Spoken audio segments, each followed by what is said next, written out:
यदि आप लॉ पढ़ना चाहते हैं तो कहीं और क्यों जाना। हमारे ऐप को डाउनलोड करें और लॉ पढ़ें।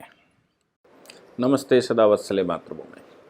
भारत सरकार ने 12th के बाद जो 4 ईयर का प्रोग्राम बनाया है, मुझे लगता है कि ये वर्ल्ड का एक अद्वितीय प्रोग्राम, अगर कोई और दूसरे कंट्रीज़ को चलाते हों तो मैं नहीं बता सकता, लेकिन वर्ल्ड का ये अद्वितीय प्रोग्राम है।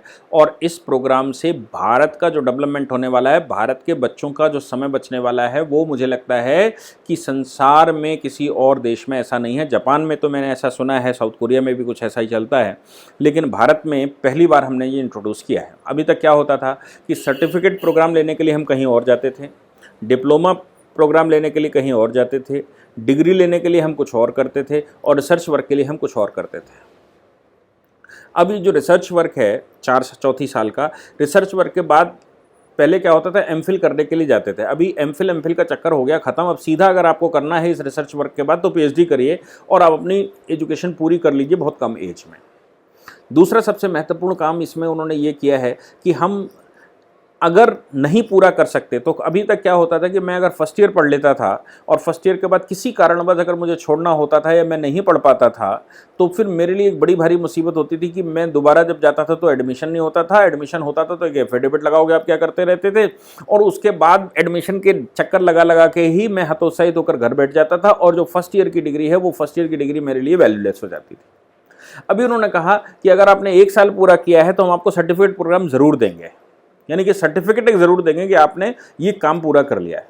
2 साल पूरा कर लिया है तो आप अगर तीसरी साल नहीं कर सकते तो हम आपको एक डिप्लोमा का सर्टिफिकेट ज़रूर दे देंगे कि भाई इन्होंने डिप्लोमा कोर्स पास कर लिया है इस विषय का।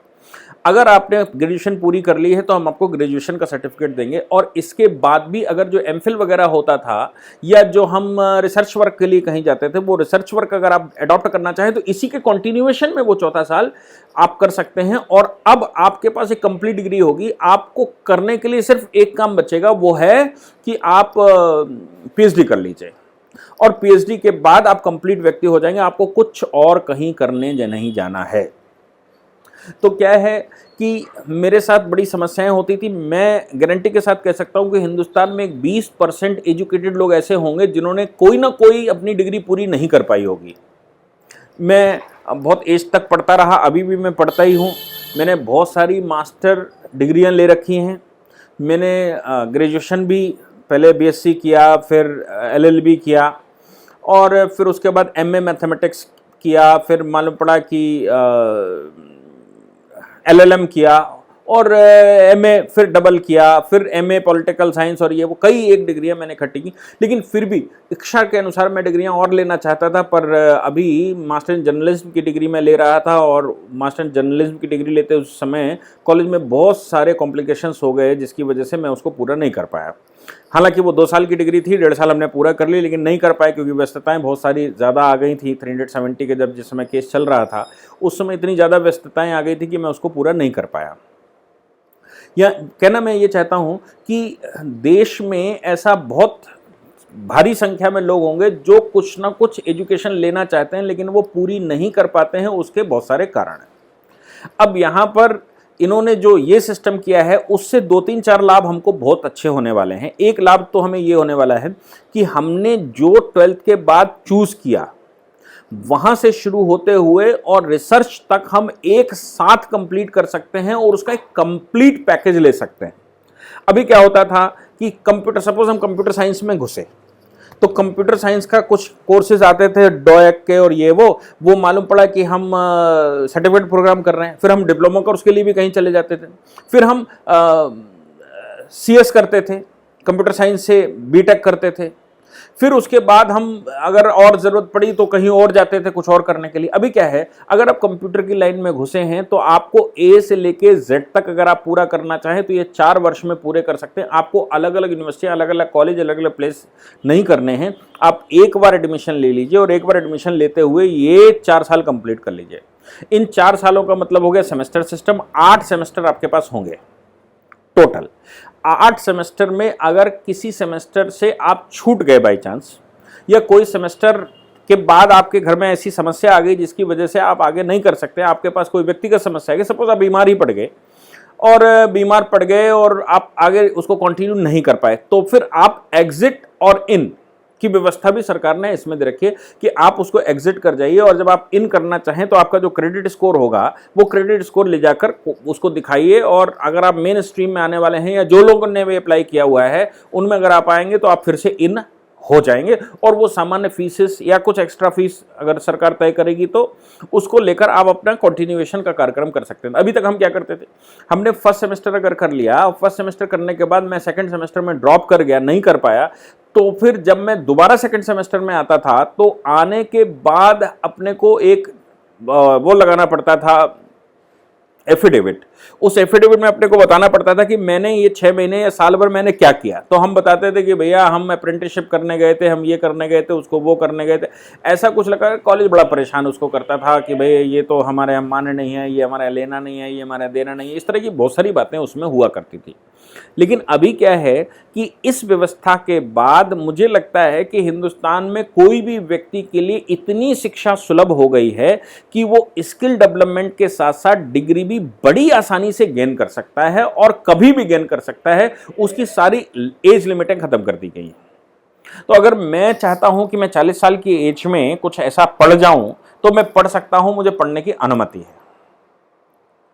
सरकार के इस कदम से मुझे लगता है, मेरा यह व्यक्तिगत मानना भी हो सकता है कि सरकार के इस कदम से जो हम पुरानी विलेज इकोनॉमी थी, जो फैमिली इकोनॉमी थी, उस फैमिली इकोनॉमी को हम दोबारा प्रमोट कर सकते हैं। अभी तक क्या होता था कि जो हमारी फैमिली इकोनॉमी होती थी, हम जो परिवार में सीखते थे, जो स्किल डेवलपमेंट हमारे पास होता था, हम अपने ही पिता की किसी कंपनी में, किसी फैक्ट्री में, किसी स्थान पर, वर्क प्लेस पर काम करने के लिए सीखने जाते थे, उसका कोई हमको क्रेडिट स्कोर नहीं मिलता था।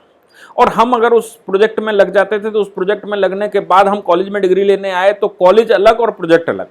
अभी क्या है कि आपने अगर परिवार के या जानने वाले के या किसी के भी प्रोजेक्ट में कोई काम किया है और उस काम करने के दौरान आपको कॉलेज की जो रेगुलर एजुकेशन है, वो रेगुलर एजुकेशन आप नहीं ले पा रहे हैं, आपको छोड़ना पड़ रहा है, तो रेगुलर एजुकेशन छोड़कर आपने ये जो प्रोजेक्ट लिया है, इस प्रोजेक्ट के क्रेडिट स्कोर उसमें मिलने वाले हैं। और अभी जब ये प्रोजेक्ट पूरा हो जाएगा तो फिर आप फिर से जैसे खाली होते हैं तो आप अपनी डिग्री कोर्स में घुस जाएंगे।